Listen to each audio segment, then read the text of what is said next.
Howdy friends, it's a little chilly out here. Hopefully it's not too windy for you to hear me, but I've been thinking a lot about appearances, strangely enough.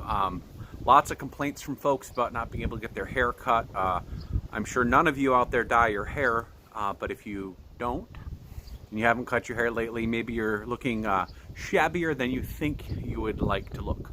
So right behind me, right here, are Lori's new garden boxes. They are made out of this beautiful natural cedar that has all those delightful properties that keep insects and rot and stuff away. And they look gorgeous the first year you put them out. But you know what happens to them the year after? They start to gray and gray and gray. And if you've seen the ones at church, you can look at the ones on the south side in the big box and you'll notice it's one color. And you look at the ones in the courtyard, which were built the year before that, and they're another color. But it turns out they do the same job whether they look spectacularly spiffy, like they're brand new and have not seen a bit of weather, or they've been out for 10 years. It's kind of the beauty of it. And it reminds me of this Bible story found in Samuel. Samuel, the prophet, comes and he has been told by God to pick a new king because Saul had done some less than great things and his sons were, well, worse.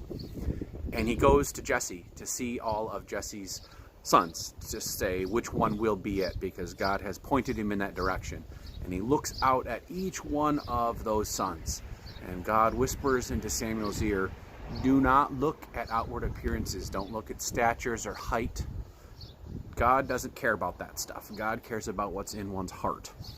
And so he rejects the oldest, the strongest, the wisest of all of Samuel's kids, and finally comes and says, don't you have one more? And Jesse basically says, yeah, he's the brunt of the litter. He's out taking care of the sheep. And Samuel says, go grab him. And he comes in and he said, this is the one. And he says, but he's the youngest. What does he possibly have to offer? He's not the best.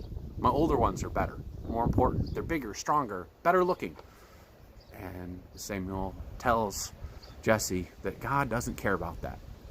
So I just want to remind you, if you're feeling shabby because your hair has not been cut, you can always go with the beautiful cut that I go with, do it myself for free every week, or you can just let it be.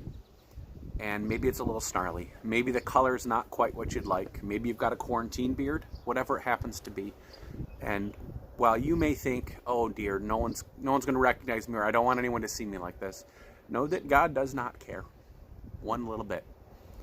You are beautiful to God because you are you, and that is it. Whether your hair is pristine or shaggy, whether you are clean shaven or longly bearded, you are one of God's children, holy and beloved.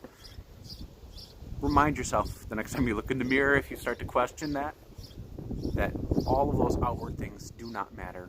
It's what's inside that counts. And I know you know this, but just a little reminder in case you're feeling that the barber, stylist, whatnot, and you have not seen each other for too long.